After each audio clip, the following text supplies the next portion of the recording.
Hello, Daniel. Hey Brian, thanks so much for getting this together. No problem. Hey, Daniel. Hi Michelle. Hey Harrison. Harrison, I thought you had the volunteer tonight. Or is that something different? Say that again, Daniel. I didn't hear you.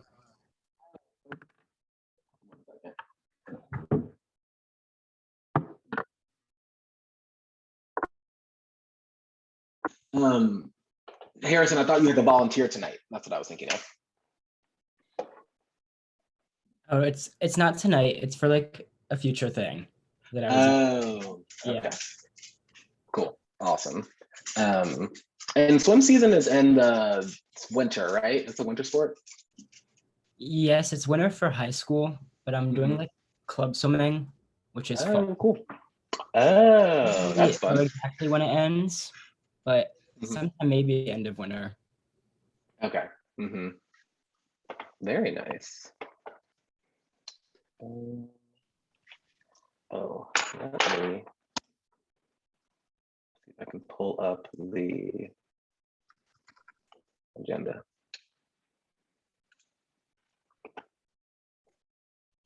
Daniel, I'll be hanging out in the background if you need anything. Awesome. Thank you, Brian. Okay. Cool.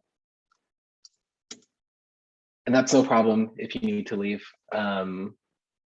Obviously, I understand family is the most important for Zanaya, not for you, Harrison. Okay. Hopefully, I have a couple more people that are going to be joining us. I know Eve is out. I think it's senior night for field hockey tonight. So Eve said that she wouldn't be able to make it.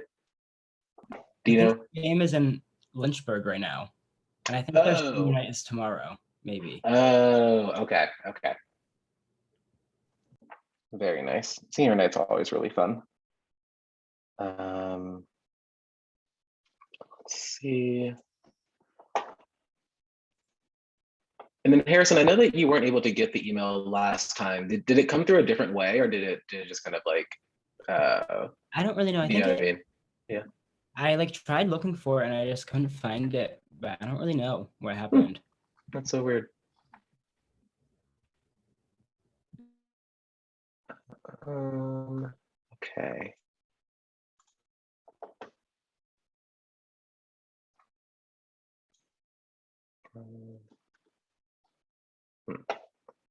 Yeah. Caroline had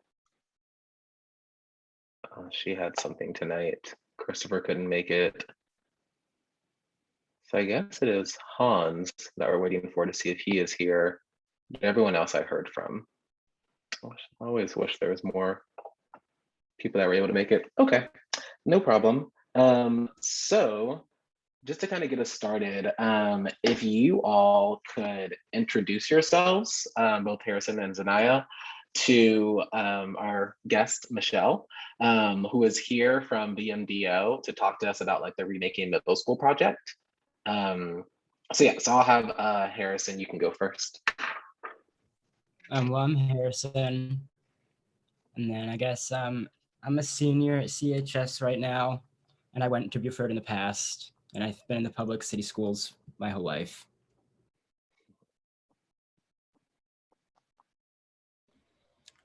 My name is Zanaya. I'm a 10th grader at CHS, and I've went to Charlottesville City Schools my whole life. Awesome. These are my people. Yeah. Welcome, people.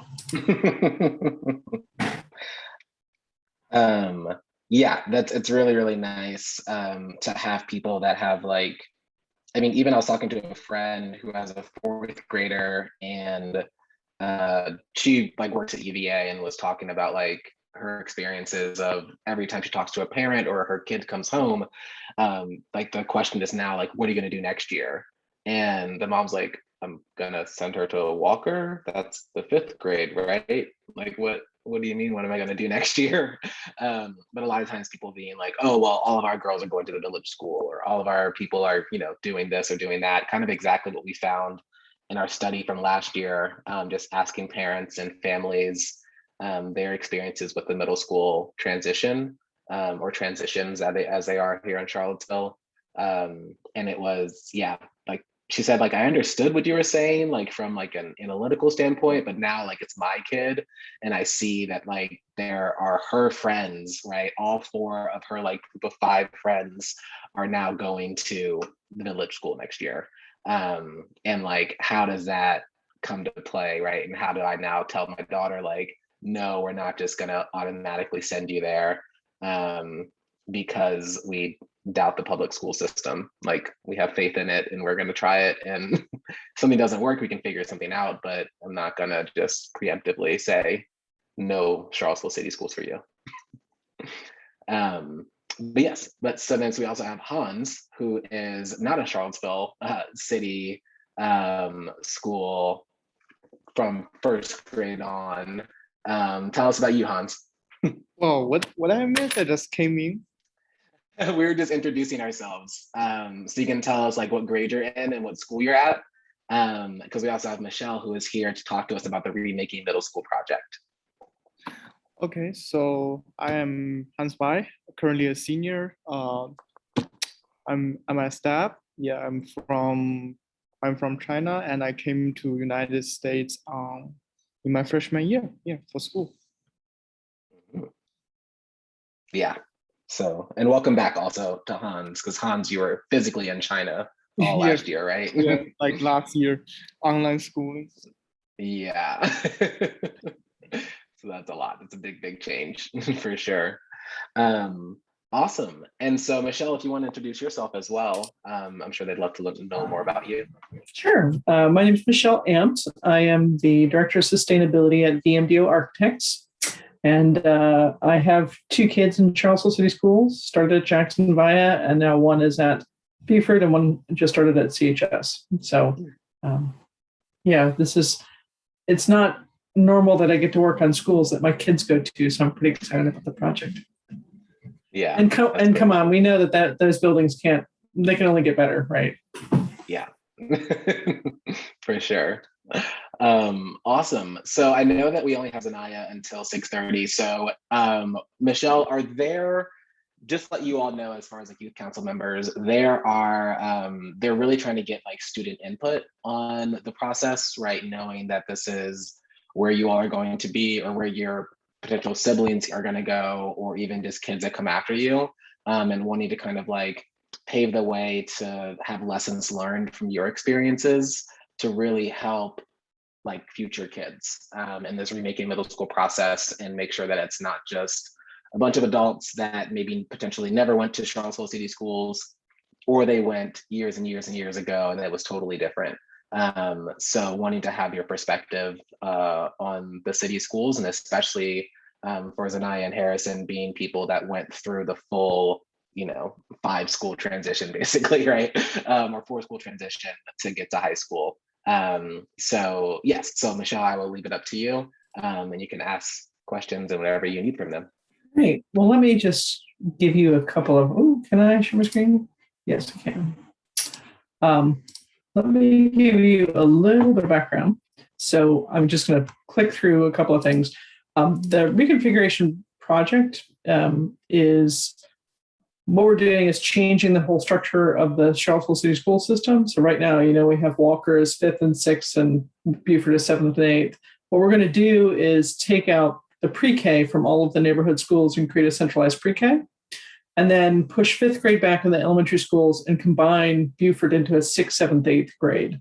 And that hits a number of challenges in this current system.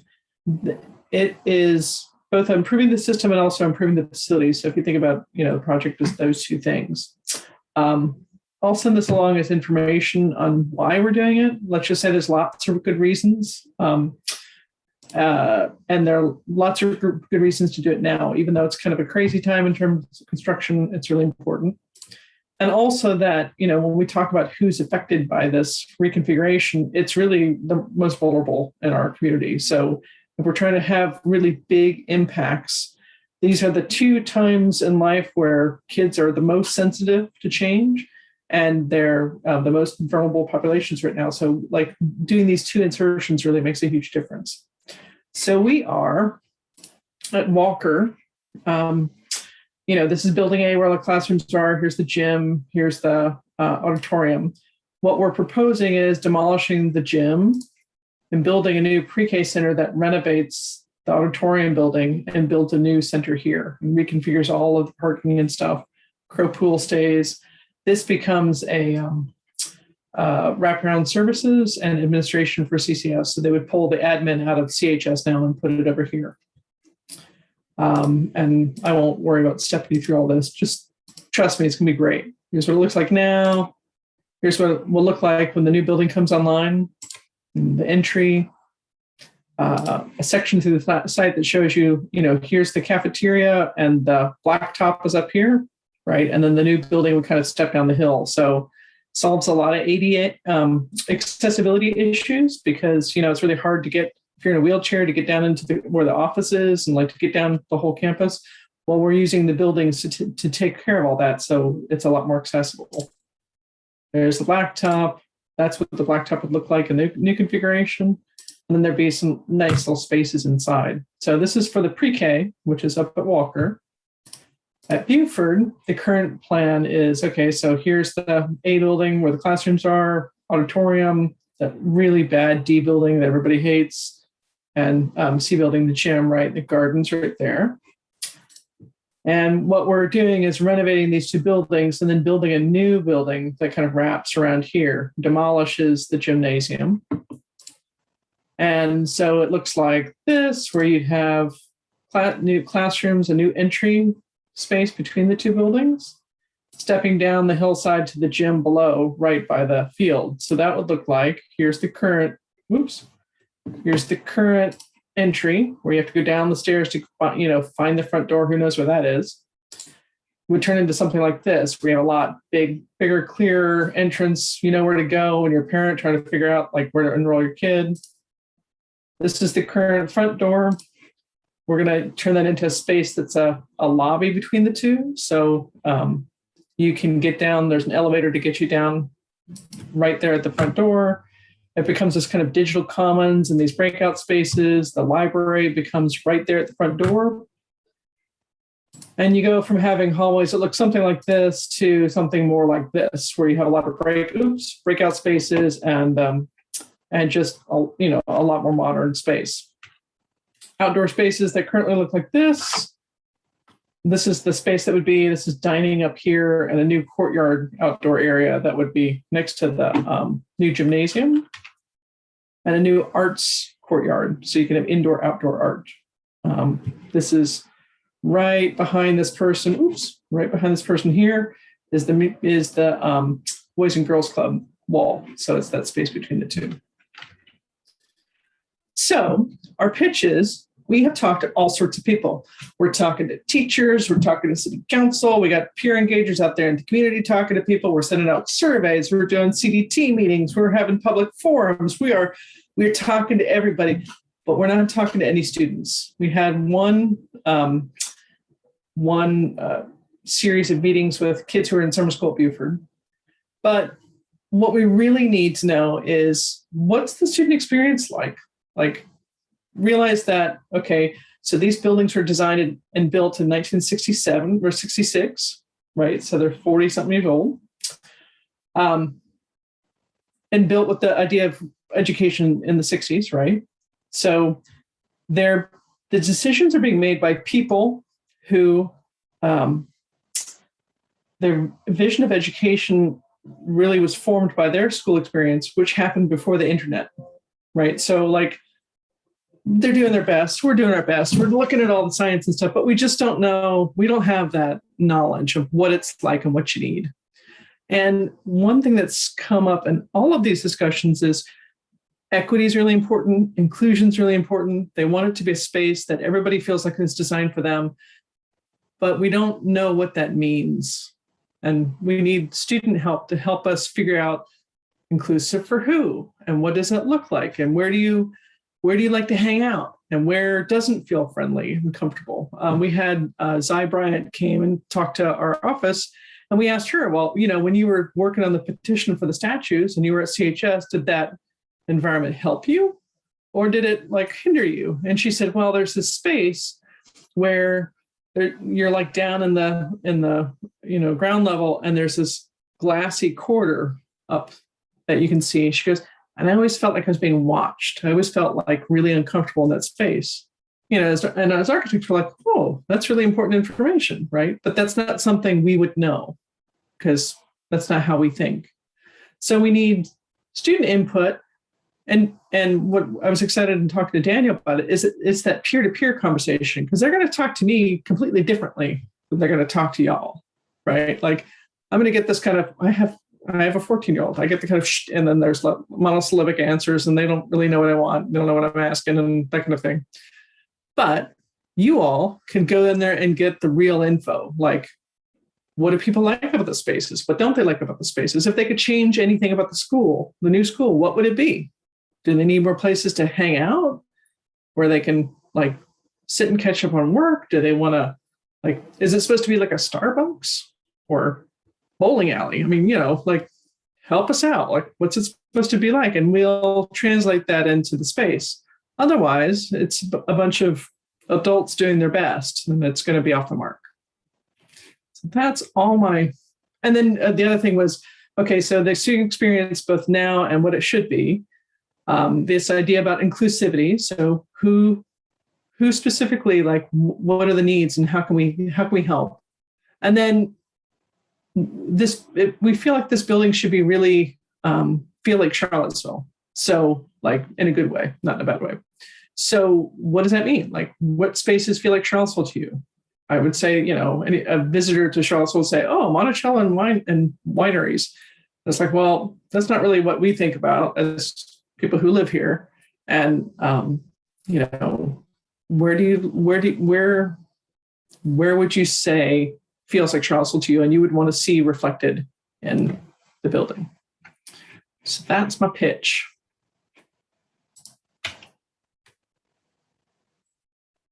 Any questions?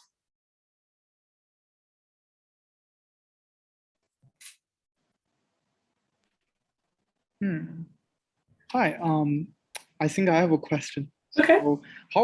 So like I've seen like a lot of renovation like will take place like in the same place. Mhm. How long it will take? Because as you have mentioned, like maybe youngsters at that time, like in the like in current upper elementary, middle school are sensitive to change. Yeah.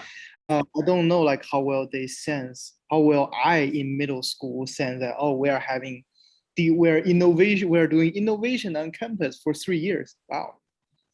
It's true. So you're right. It's going to be a 3-year time frame. The construction at Buford will start in the summer of 2023. And it'll take 2 years for the new building to be built. And then they'll move everybody over and they'll renovate the old building. So it'll open as a new campus in fall of 2026. So a good way to think about how all of this will play out is the kids that will attend a brand new reconfigured school are the kids entering kindergarten right now. And the kids who will attend a fully reconfigured pre-K experience will be born in 2024. So that's also the thing of, as it's not just your experience as, middle schoolers, what you need just generally as a population and what those of you who went through Buford and Walker know, but also you might have little brothers and sisters who have gone through the pre-K experience or neighbors or cousins, or, you're also being that voice for kids who aren't even born yet, who will feel this change. Cool.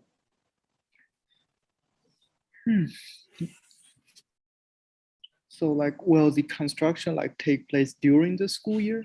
Mm-hmm. Okay. We're trying to make it a teaching experience. Cool. I would have been jazzed to see steel and concrete going up when I was a kid. But then again, I became an architect, so Part And of what we'll do course. is we'll try and do the like noisier construction over the summer and on off hours, and then But yes, kids will be going through a construction site for 3 years in some form. Cool. How about for you, Zanaya? I think it's a pretty good idea. My question is like, are we doing this change because we want to keep more white kids in our school systems? No, Okay. no. So, I mean, a lot of people focus on the flight out of the school system. And don't tell anybody, but we don't really care about that. We care about the kids who are in Buford and Walker right now, that they're getting the right educational experience that they deserve. So it means creating what we're seeing is that kids, especially those with, I forget what the learning programs are called, but the special programs for helping them with like a skill that they're trying to develop, they're having trouble because their entire plan gets disrupted right in the middle when they go from Walker to Buford, and things fall through the cracks and they have to like develop all these relationships again. And so, those who are struggling with that transition anyway, when they switch, it's like they have to start all over again. So it's really disruptive. And we also know that, what we knew about learning environments in 1966 versus now is totally different. Like at that time, they thought windows were bad because they were distractions. So buildings don't have any windows, right?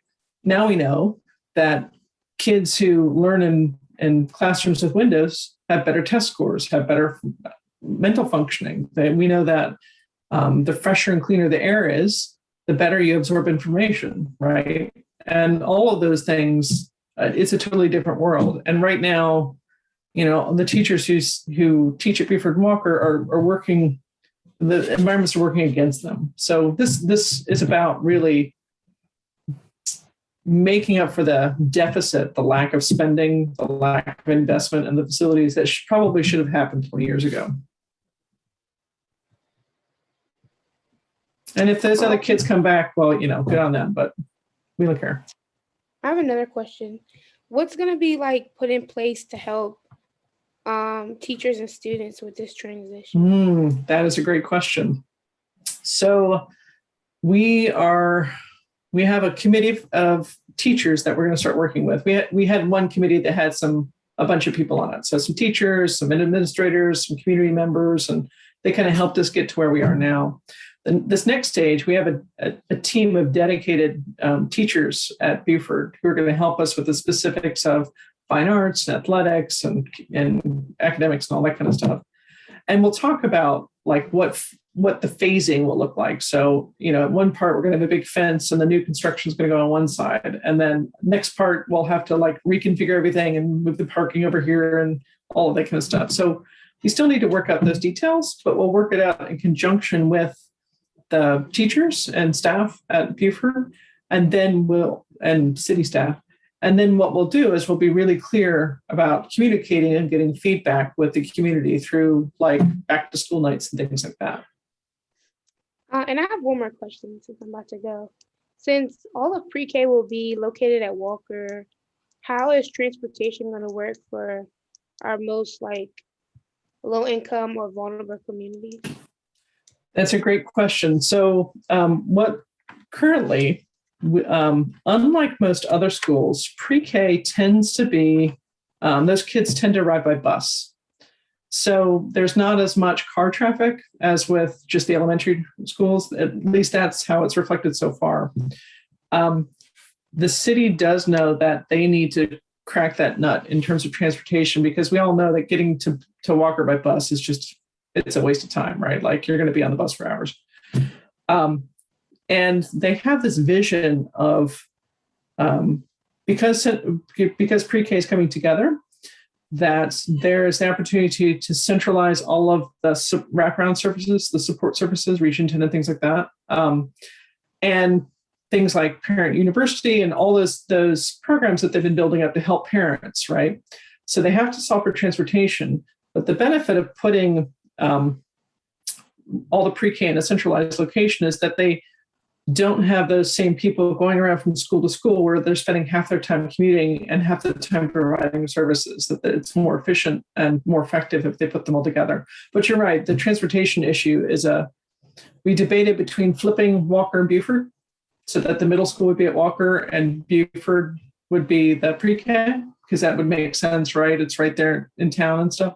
And then, Walker as a middle school would be right next to the CHS. And so maybe there'd be some benefits there. But because the Walker site is actually much smaller than the Buford site, and there wasn't room for the fields and things like that. So the Buford site actually works better spatially for that. So the city does know that the transportation issue is going to have to be answered. But good insights. You should have been on our community design team. You're asking all the right questions. Well, she is Zai's younger sister. Oh, there you go. Smart, intelligent, and just like wiseness just runs through the family.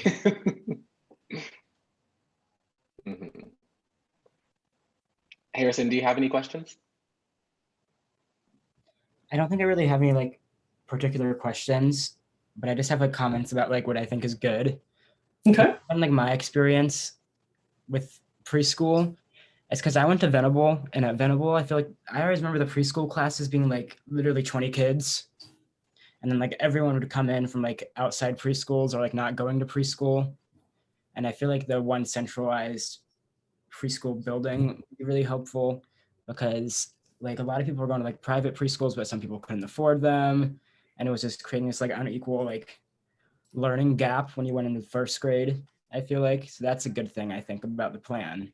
And then also with just the new building designs, I personally felt like Walker and Buford were always somewhat jail-like just because of the no windows, and the classrooms just felt like super enclosed, and there were like literally no spaces to like work with your friends or like work in small groups if you wanted to. So I just totally nice. I was speaking with somebody in our office who went to Buford and Walker when they were junior highs. So what was it? Fifth, sixth, seventh, and then 8th through 12th was in high school.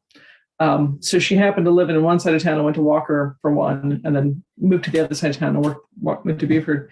And she said that when she thought about those buildings, all she could remember was hallways and stairs, like nothing else, just hallways and stairs everywhere, right? She also said that there was a culture, because each school had a team, like sports teams and things, that when they converged at CHS, there was a real split between who went to Walker and who went to Buford, and that there was never this kind of united community there. So I think that kind of reinforces what you were saying, Harrison, about these like jail-like facilities, but also like we have an opportunity to do something really cool here in terms of getting that united feeling if we do it right. And I think the current environment, like there's no place that you think of that's like the central place where you see everybody, right? Like there's no it's just like corridor hallway, box, very efficient, but kind of soulless.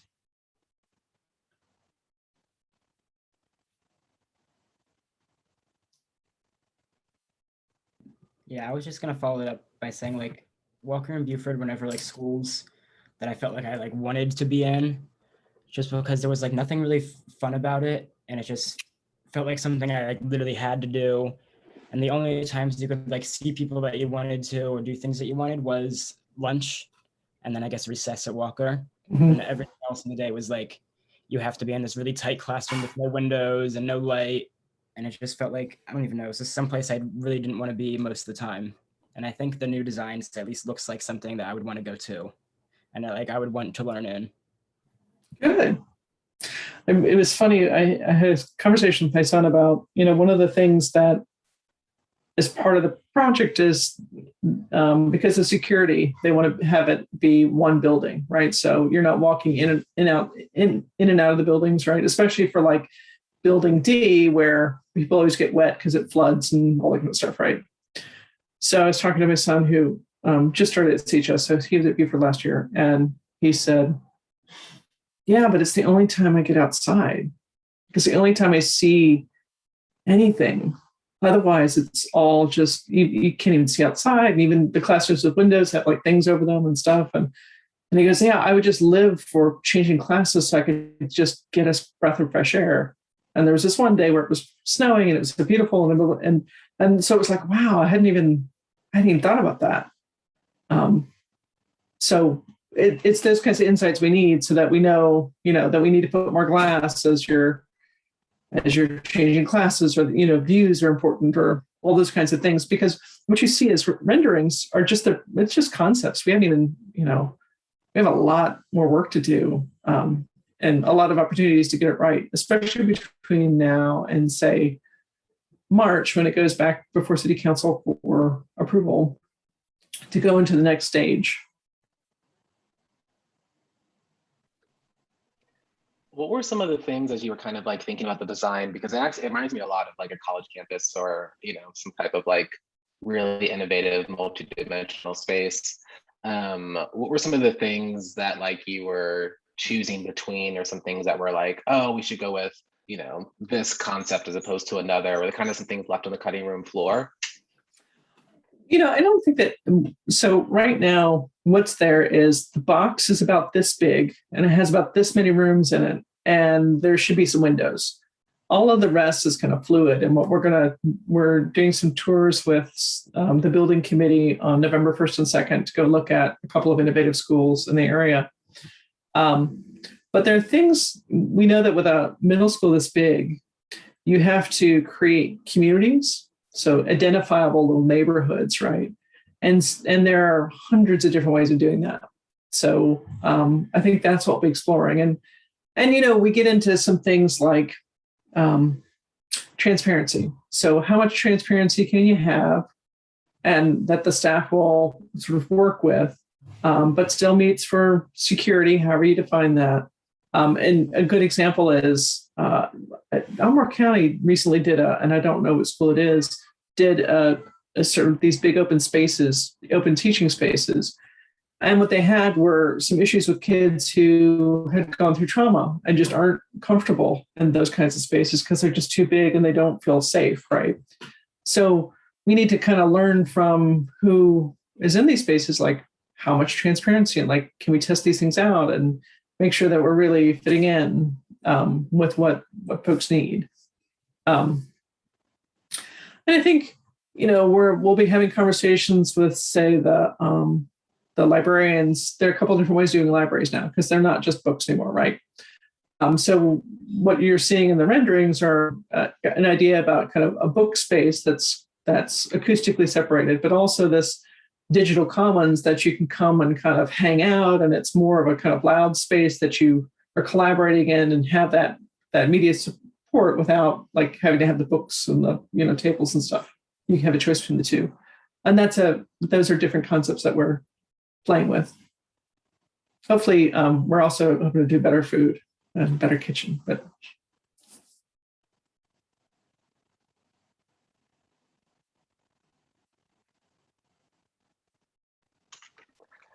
Hans, were there things in your middle school experience that were, I don't know, really innovative, or something that you really enjoyed? I don't particularly know. First of all, like I did my middle school. I attended like a public middle school back in China, which is like really different. I can't. First of all, like I was curious about like the construction time, because like back in China, like usually they just do a lot of stuff. Like they did almost all of the construction work during the summer break. So we just left around June and came back September and said, wow, we've got a new stuff. And somebody just someone joke about it. Oh, I graduated and found that we have a newer school. I did not enjoy it. I think that's one thing. And also like in China, there's typical that they have a big playground, like really big. I think I can just pull out a picture. You can pull out a picture of any like Chinese middle school, and they have like really obvious mid playground that really permits like this community engagement. But like I don't know where there are much spaces here near Walker or Beaufort to actually accommodate that like empty space for community building. Mhm. And that's a great, the wonderful thing about the Beaufort location is it's right in town. The challenging thing is it's right in town. So, we do have a space challenge. But one kind of exciting thing about the location is there's Smith Aquatic there, and there's the Boys and Girls Club. And that field actually gets used quite a bit, both by the school and by Boys and Girls Club. So that community engagement is possible on the site if we do it right. Yeah, cool.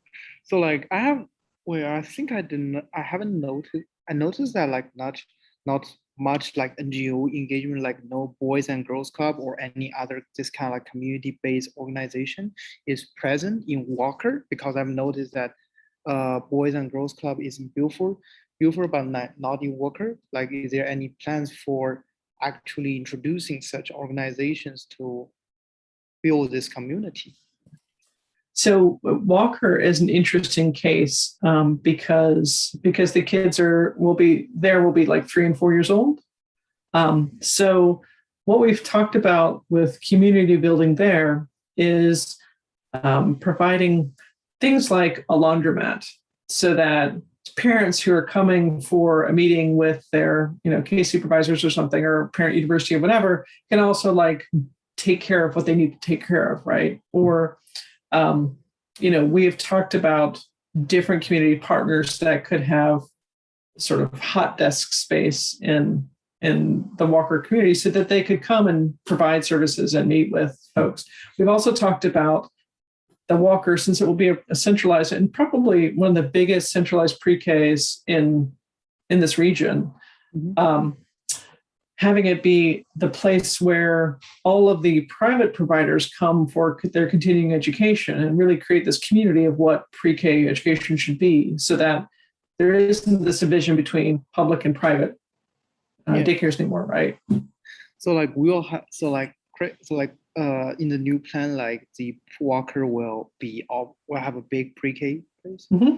And I don't know whether I missed it, like Walker is out of town, right? No, it's still within the city limits. Weirdly, I mean like compared to Beaufort, not like. Yeah, no, it's up by Whole Foods and kind of it's on 250. Yeah, so like how, I don't know whether she has asked this question, but like how could you accommodate transportation of a bunch of preschoolers? Actually, weirdly enough, they do take the bus. Currently, so there's busing to get the kids to and from the campus, and then the challenge is how do we make public transportation easier for the parents, so that they can also benefit from the centralized pre-K. Yeah, just feels like, well, it's not the best experience to have a bunch of 3-year-olds, 4-year-olds on school bus. Weirdly enough, that's how it happens now, and it seems to work when there's school buses, Really?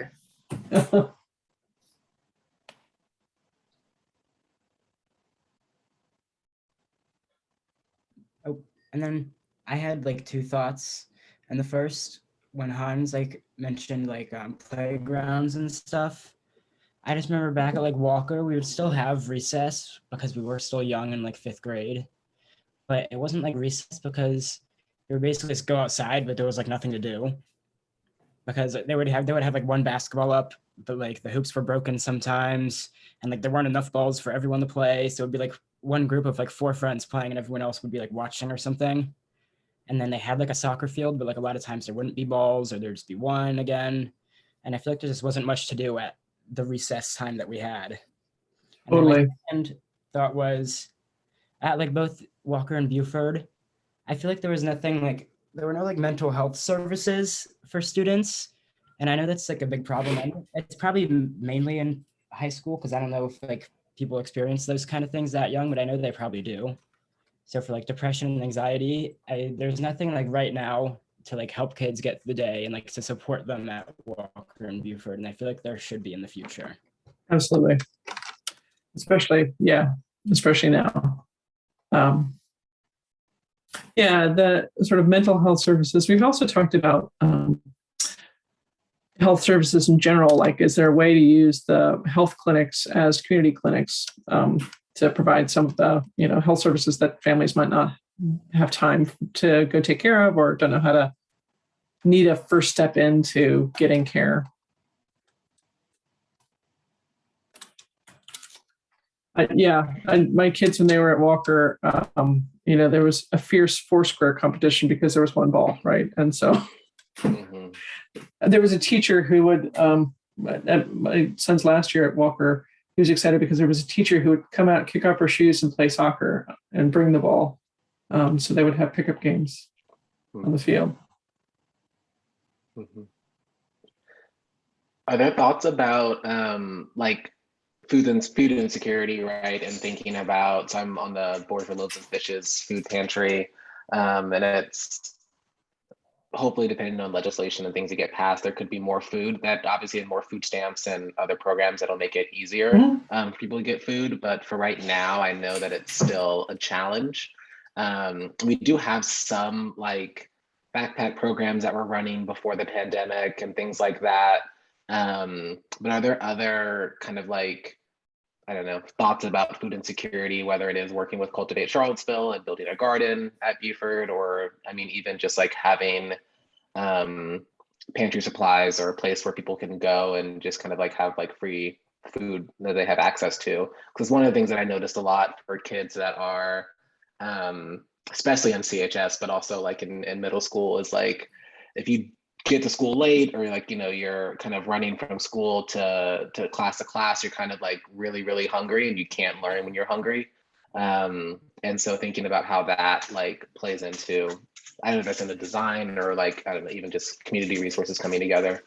That's a great idea. We haven't talked about it yet, but I know that at Jackson Via, Dr. Malone was saying that the worst days were the day after snow days, because kids were coming in hungry because they were unplanned days and parents didn't have food at home. Same with clothes, that when it came for snow day and nobody had gloves or the right kind of gear for it because they didn't. So I know that Blue Ridge Area Food Bank would love to get into the schools and maybe we can make that work. Yeah, for sure. And I know that like for Blue Ridge, they are like kind of almost like a wholesaler, right? Like you think about Costco. Yeah. And like Loaves and Fishes, I know it's pretty awesome that we're able to like, we have a lot of connections with Wegmans and Kroger and all these other places that then just donate food to us that we comb through and distribute. And a lot of that, especially as people are getting more benefits, a lot of it is starting like produce wise, it's starting to like go to waste. Is because people are able to purchase their own food as opposed to getting it from a food pantry. But as benefits ebb and flow, I think it's something definitely to think about, food insecurity and how, and even with a garden, I mean, Cultivate Charlottesville does a really great job of getting kids in that kind of learning process of growing things and that being a part of their experience. But yeah, I think that's really cool. Something else I was thinking about, but I like the idea of like integrating, you know what I mean, kind of those thoughts. Yeah, definitely. And we've also talked about having in the cafeteria like a section that's a teaching kitchen, so that you're doing more kind of hands-on. If you're growing the produce right there, you're bringing it in and you're able to cook it into something and teaching those skills. So yeah, and PB&J Fund is really good about that. They're great. Yeah, they're fantastic people. I love Alex. That was the other thing I was thinking of, was that I've also worked with Custom Ink, which has like a really large warehouse in Charlottesville that's directly next to Costco that like is just kind of goes under the radar. No one really knows about it, but they hire like 400 or 500 people that work there to make the t-shirts, and they ship them like internationally. It's kind of wild. Fair. Yeah, it's really cool. But what they also have actually is a lot of times if you get a t-shirt, and they have a really good return policy. So like if you get, you know, a group of box t-shirts and they're the wrong color, or they're like the size doesn't fit, or maybe like the logo isn't the way you thought that it was going to be, they get a lot of returns that are then just kind of sitting in like piles and piles of clothes. So many so that like even Goodwill has been like, you know, we'll take so many, but we can't take all of this. So if you're thinking about like places and that have truly good clothing that's available, Custom Ink is a place that I have some connections there, and I can put you in touch with them, but they're looking for places to be able to give and, you know, utilize the clothes that they've already made that are good clothes that just kind of are not exactly what the customer wanted. Fair. Mhm.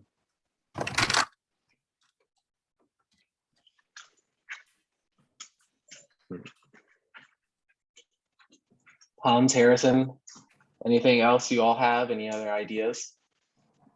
When you were mentioning like food stuff and food services, it just like reminded me because at CHS now we actually like, I don't really know if this is completely new, but at least they're advertising it a lot better.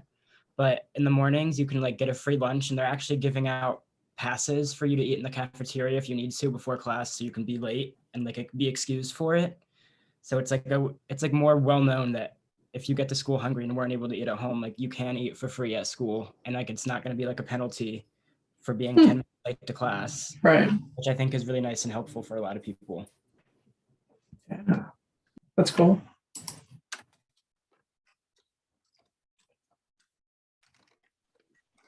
Just taking Hans, a couple are of there- Oh yeah. Hans, are there facilities at STAB that you kind of like utilize regularly, or things that you're kind of like, oh, this is really helpful to have this when I go to school? Facilities. I think like one critical facility in staff is printer. I think that's pretty. I think that that's really helpful when, especially we need to print all of this stuff, or because I love to read paper, so that I go to printer a lot, and also like another critical part is this quiet space, like where you can self study. Like we have a few quiet spaces here where people just sit there and do their academic work. I really think that those two places are pretty helpful. I don't know like how things in public schools, in public middle schools or high school work, like for those two spaces. And then I could follow up on like the quiet space thing, especially like in our Walker and Buford. Well, one, there's like not even time really to have like a quiet space to like study at school. 'Cause a Really? lot of times it feels like you're getting there when school starts, and you have classes constantly throughout the day, and like you leave right when it ends. So there's no time for like if you need to get work done and like to study at school. Like you kind of like have to go home, it feels like a lot of times, unless you're like staying for a club. And then also the quiet space, there are like no quiet spaces at those schools. The only place you could go if you wanted to would be like the cafeteria or like a big commonplace area like that. But there's nowhere you can really go to like have silence and to just like work with yourself and like in quiet. Wow. Yeah, I've heard a lot about how noisy it is. Yeah. Even I'm thinking about mindful places, right? Like mindfulness as like a spot where people can be kind of quiet and with themselves, or even just calm down. There's a place, at least one of them I went to in CHS. It's like a semi closet with some lights. But you know, it's Harrison knows what I'm talking about, but it's there. But if that was like intentionally created right from the beginning, I think that could be really cool. I think what I've heard about the garden at Buford is that it's really the only space to go and take somebody who's having a hard time and needs to calm down, right? Because there's no place in the building to do that.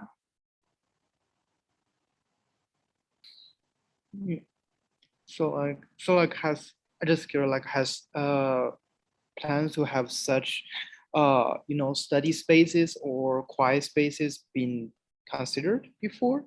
Just curious. We've talked about these kind of, so we're consulting with Nancy Deutsch at UVA, right? Who specializes in middle school. And so, one of the things that she says is that middle schoolers like to kind of be on the edge and look in, to kind of be able to engage, choose about whether they want to engage or not, but kind of have these spaces along the side of things. And so that's been definitely worked into the design. You can kind of see it in some of those renderings, but we're thinking about that. But those tend to be more like, again, for lack of a better term, like a Starbucks space. Like you're sitting in a cafe and you kind of have the choice about being private and public, right? We have not thought about retreat spaces or meditation spaces or, mindfulness spaces. So I'll bring this back to the team as something to kind of ponder.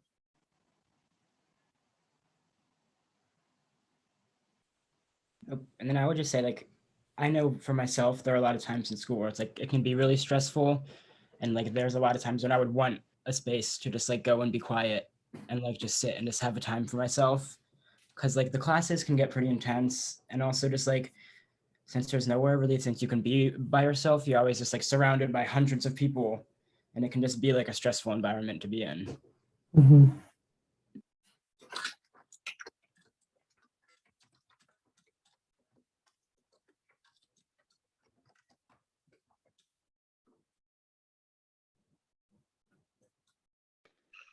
Seems like a lot of the challenges you're talking about, Harrison, also have to do with schedule.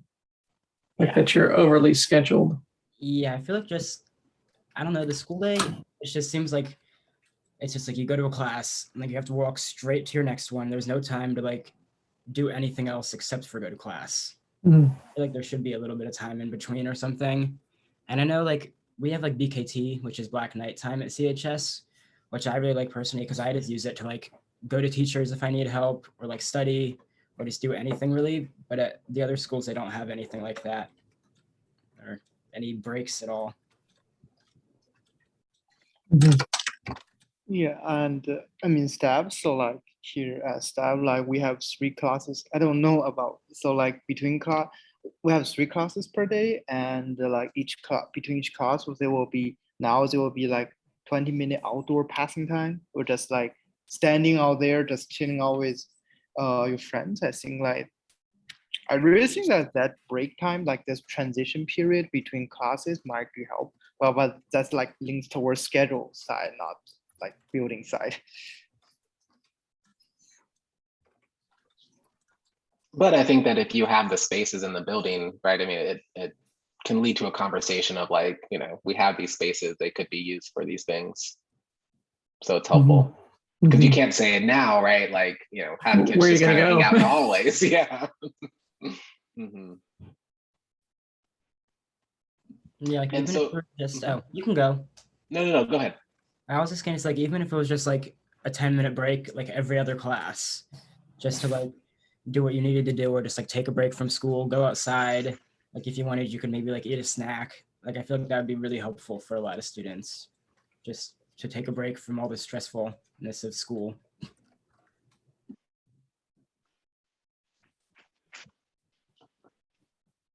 Awesome. I was gonna ask, is your email the best place, or if they have like friends or people that have ideas, or just kind of like, want to have, they have something that they go to sleep and they wake up and they're like, oh, I forgot to tell, Michelle this thing. Would your email be the best place for them to reach out to you? Happy to get any input that you all can get to us. Mm-hmm. Awesome. And also I have another group with 100 Black Men. These are young middle school students, both in the county and the city, that I think would be really great if you want to talk to another group of students and kind of present about the information. Absolutely. Okay, awesome. So I'll get in touch with you about them. We meet Monday nights at 6. So I'll let you know about that for sure. Well, thank you very much, Michelle. I mean, this was, I like want to like go back through those slides and be like, oh my gosh, like if my middle school was like this, that would be so cool. Really, really great job. The renders Yeah. look amazing. Well, thanks. And, definitely keep an eye on it. Keep us honest. I dropped into the chat where the facility site is, so you can page through the renders, and all of the presentations are up there. Yeah. But, we'll be making presentations all through from now until March. So encourage folks to show up, and, it's the loudest voices that get heard. So you won't get hurt if you don't show up. Yeah, absolutely. And I'll be sharing that as well with other student groups that I work with. Great. Yeah, thank you so much for coming. We really appreciate Thanks, it. y'all. Take care. Alrighty. Yeah, take Bye. care. Bye-bye. Awesome. Thank you all for being a part of that and just kind of like sharing your ideas and really good questions about not just kind of the feelings of the school, but also like, technical questions and ways in which the schools can be utilized in a better way. Middle school, as you both know, and as we all know, is like a really, really tough time in general. And I think that having a good welcoming space that kind of like makes you feel better as you're going through a tough time. Mhm.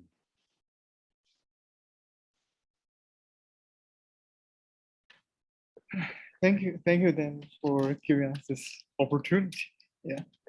Yeah, for sure. I'm looking forward to getting more opportunities and finding more ways, because people are asking me all the time, like, can I talk to kids? Like, I want to find out ideas or like what people need, or I want to make this new project and I don't know any kids to talk to. They say kids, but really they mean young adults like you all. Wait, just curious, like how's your conversation with McIntyre Center people going? Like about styrofoams? Right. I'm still waiting to hear back from them. I'm probably maybe just gonna like stop by to see, what their thoughts are, and what we can do to like potentially have this be a part of their process. And I also was thinking actually about potentially even talking to Black Bear Compost as well, because that's actually who I compost through. So they do like drive by every Tuesday. I get like a bucket and I just put all of my compost from the week inside the bucket and put it on the curb. They take it away like trash. And then every couple of weeks, maybe once a month, I'll get a bucket of compost put back inside there, which is really nice. I actually have more compost than I know what to do with it. But they seem to have like a facility, right, that's able to compost not just trash, but like can, deconstruct other things. So I wonder if they might be interested in some more sustainable work like that as well. Yeah. So I'll check in with both of them for you and let you know. Thank you so much. Yeah, absolutely. Awesome. And Harrison, I emailed you back, right, to tell you that yes, I'd be a reference. Yeah. Okay, awesome. Cool. And yeah, if you all have any questions or anything like that, if you need me to read over your college essays, I'm reading Caroline's right now. It's really good. But if you need help with like college essays or things like that, let me know. I'm always happy to read over and give you some ideas or things that kind of I've been thinking about. Yeah, so Daniel, like I have checked like the Charlottesville Youth Council website, like there's no application. So I just like write an email and refer someone that's. Yeah, so you can, if you have people, like you can either email, you can give them my email, or you can, if you give me their email, I can like email them as well. But yeah, it's kind of like a confusing process. We are still accepting applications, so people should be. So I just straightforward like giving you emails or just giving you emails to others. Okay, cool. Yeah, that's fine. All right, thank you. Awesome. Thanks again, everyone. Have fun. And I'll see you next time. I'll see you in 2 weeks. Thank you, Daniel. Thank you, Daniel. Yeah, thanks everyone. Alrighty, bye. Bye.